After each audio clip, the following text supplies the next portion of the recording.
Okay. Monoprice, Monolith, Cinema 5s, Air Cinema 5s. It really doesn't matter. Anyway, I've been putting off this review for many, many months because I put these speakers up many, many months ago when they arrived, and I listened to them and went, oh man, do I have to listen to these? I'd rather listen to some other stuff.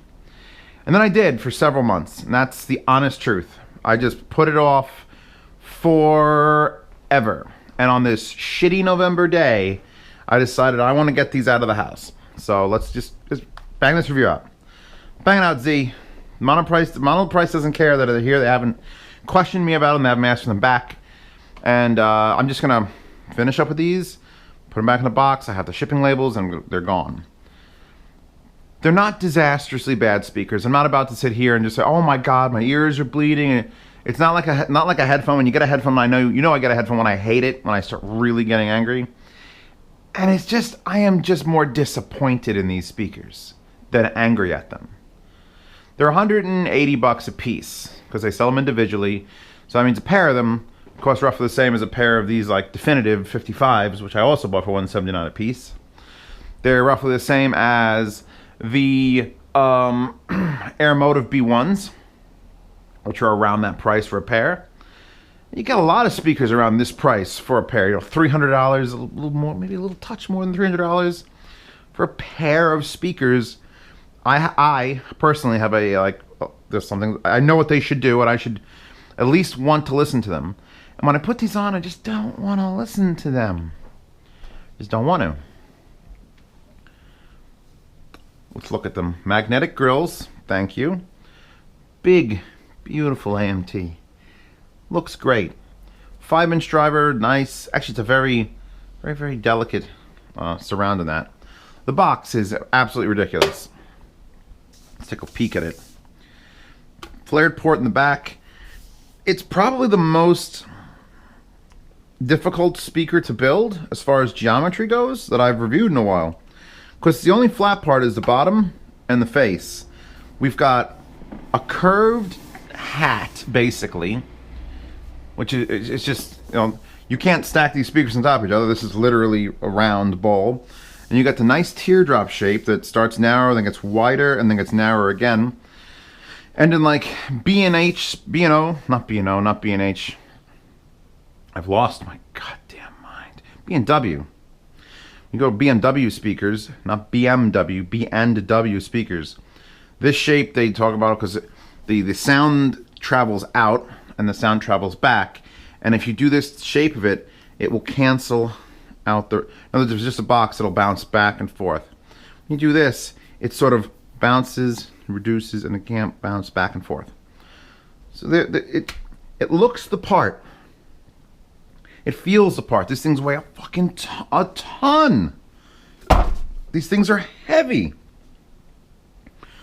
Impedance 2 to 8 ohms, 87 watts per 87 decibels per watt, which is not very good. And they handle 15 to 80 watts, 200 peak. That's in bridge mono. That's Behringer J500. That should be putting out in 8 ohms, 600 watts. I doubt it. It's probably more like 250 watts, maybe 3. More likely 250 watts. So they're getting enough power. I'm not concerned about that. I mean, the looks in the front are... Well, it's a damn speaker. It looks like a home theater speaker. I'm even okay with this sort of like cheap-ish vinyl covering on it. Whatever. Let's get to the actual... I'm done talking about how it looks and how it feels and how the goddamn plugs in the back are. Let's talk about how it sounds. Because every time I put these up here, I'm upset at my actual job description of, hey, I have to listen to speakers and music all day. I don't want to listen to these. They're not terrible. They don't hurt me. And I could easily see them ending up in someone's home theater and them being perfectly fine with them. But I have to listen to speakers in this price range all fucking day. The KEF Q100s. I have to put these against KEF Q100s. Those Deftex, the Emotivas. The other Monoprice speakers, the Monolith K-Baths, which was a licensed design that was designed and approved and everyone loved it and they built them. And they sold them for 500 a pair, and now they're 400 a pair, by the way. Links in the description, because these are another pair of speakers, like the Wharfedale Dentons, that don't grab me. And the thing is, they're home theater speakers. If you go to if we pop up Monoprice's site, they're the Air Motion Cinema 5. Cinema. There's a problem when you put home theater speaker or cinema or anything like that in the title of a description of a speaker. These Swans are probably my favorite speaker. And what are they? They're speakers. They're not near field speakers, they're not room speakers, they're not cinema speakers, they're just speakers. And in that definition, they win. When you define something as a home theater speaker, big air quotes, big ugly air quotes, it sort of handicaps it automatically. Because home theater and movies, there's a different, here's the thing. Not every speaker can do music properly, and at the same time, not every speaker can do home theater properly. There's two different classifications. These speakers, just stereo music, like for Eagles Hotel California or Ed Sheeran. The mountain below. Keep careful watch of my brother's soul. That's actually not bad, but it's just, I know what could be up there, and I know I'd want to listen to it more. So for music duty, in my room with my ears, they sound only good enough. Should have put that to shuffle before we started this. They sound good enough. They sound like, the tweeter's definitely an AMT. You're definitely getting a lot of detail out of it. And they actually throw a substantial amount of low end for a 5-inch thing. It's just look at the size of the box it's coming out of. No. No.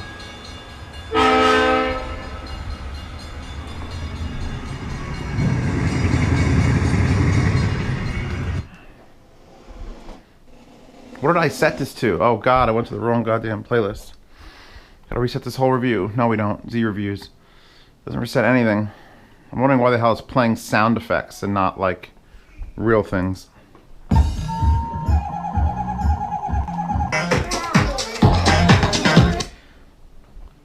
The word I'm thinking of for the way these sound is hollow or soulless or cheap. They have, those tweeters are excellent. And the low one that I can find in a couple songs, I come in like, I have to double check. I got this button. What is on direct? There is no subwoofer involved. Maybe they have better bass. They don't do it for me musically. They don't do it for music. They're V-shaped. Crazily V-shaped. They are tweeter and they are low end. And that's not what's going to work for me with music. All right? That's good low end. And I hear the highs. And then I hear someone singing. And I hear a left channel and a right channel. And that's all I hear. It's like if you drew a star, like a 5-pointed star, and said that's a circle. No, a circle is a circle. Yes, a 5-pointed star, it hits a lot of the same points as a circle, but it's not a circle. This has crystalline highs, good low end, and it has good separation. It's got nearly no imaging. It's got nearly no imaging. That's why why do you think the Swans are here? These Swans currently are acting as my center channel. My receiver, pre-out, boom. These are in mono. This is where vocals come from. This is where I hear people talk. This is where the most important stuff comes out, either for the projector or for the TV. The Swans are taking care of that. You know why? Because if I have the goddamn Cinema 5s taking care of it, I want to kill myself. Because I know I just do better. I know you could do better. and they don't do better. Now, that being said, now that the Swans have taken over as like vocals and everything that I actually have to listen to, these don't do a terrible job for home theater. I know, it makes perfect sense. See, I was talking about the requirements for music and the requirements for home theater speakers. Music speakers need to impress you all on their own in a stereo environment, listening right in front of them. That's what a musical speaker needs to do.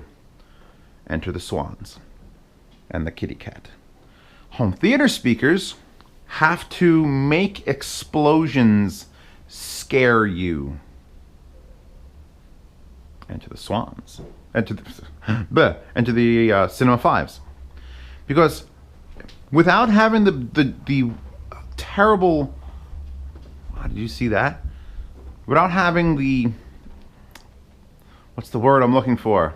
Responsibility of doing all vocals in the front channel, all these have to do is maybe some soundtrack and then some explosions and then some woos and then the rears take care of it, and they do that just fine. I don't know if there's a center channel variant of this. Let's check. Do you exist? Because if you don't exist, then what the hell's the point? And if you do exist and you're not as good, and you're as good as this, and what's the point? We've got all these wonderful bullet points. It's got a woofer. It's got ohms. Yes. Actually, you know what? I don't know if there is a center version. Which makes no sense. You can't sell a home theater speaker without a matching center, because the center is the most important speaker. Once you have one, it's the most important. If you don't have one, like I usually run my whole living room, then all the responsibility goes to the left and right, which is usually fine, because I've usually got Ohm Walshes or Bucharts or Kefs or something that's spectacular, and I want to bask in all its spectacularity. Is that a word? We'll go with it. I want its spectacularity to take over for everything. I don't want to have to put a pair of LS50s on the right and an LS50 pair on the left, and then put a center that isn't matching or isn't up to that majesty in the center. But with these speakers, it's sort of like, yeah, no, let's offload all that responsibility to something that's worthwhile. So they work. They're alright. This is me not trying to shit on them, but yet shitting on them. They work. That's all they do is they work. They have good low end, they have highs. Someone sent me an article that was talking, I think it was Home Theater Forums or whatever review, and they were like, oh my god, they're so great. And I'm just like, really? Did you listen to music with them? Like a personal level? Like really get down and see if they grab you? They just don't grab me at all. They do function as a speaker. I cannot deny that. They throw tons of volume out. They make low end. They're not going to blow up if you push them hard enough.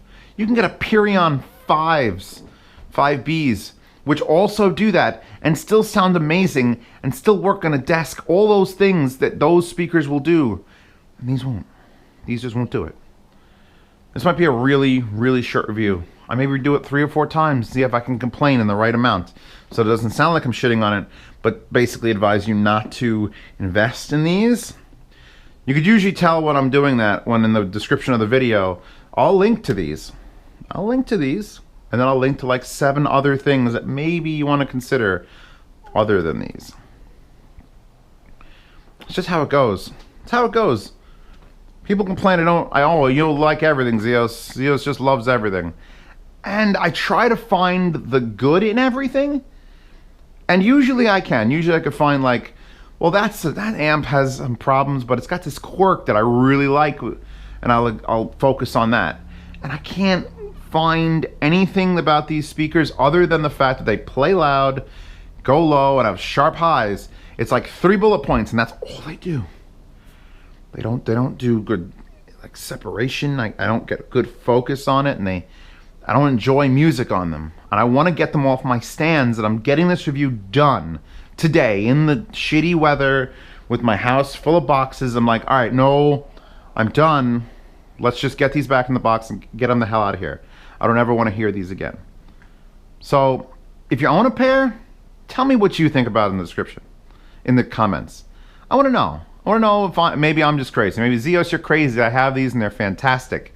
I threw away my, let me think, what would be an amazingly good speaker that you could just toss in the garbage because, you know, I guess Cerwin Vega doesn't count. But I believe in Monoprice's ability to make something good on their own without stealing it or just buying the patent rights to manufacture it.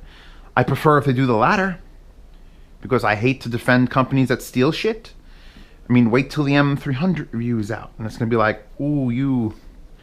I mean, I guess you didn't, but you sort of did. Look, here are the speakers. If you want them, even though, despite what I said about them, links in the description. If you want speakers that are not quite this, you could check out my recommendations list that I maintain on Zeos. Or there might be a website up. Don't you jump on that table. Don't. There might be a website up that I'm working on with DMS. If you don't know who DMS is, well, don't worry about it. You'll be fine. But he and I are trying to put something together so that if you want a home theater speaker, you'll check through a list and then you'll find exactly what you want based on a questionnaire of 5,000 questions. It's going to be fantastic. What does Zeos say about the Cinema 5s? Sound demo in the description. And I'm not sure if it's going to represent my Maybe you'll hear something in them that you actually enjoy. Maybe you like the looks of them. Maybe that rounded top, which is it's a unique feature. It feels like it got dropped on its head as a baby, and there's just a bone mass up there now. I don't think it affects the sound, but I gotta stop my cat from being evil. No, evil, total evil. All right, sound up in the description. Wallpaper link in the description. By the way, that's the same wallpaper that ended up there. Although someone stole that and put it there and links in the description. The Patreon, which didn't pay for anything in this video, actually paid for those, which I'm putting those. But actually, the Patreon paid for the rear channels and for that in the description and links and better luck next time, Monoprice.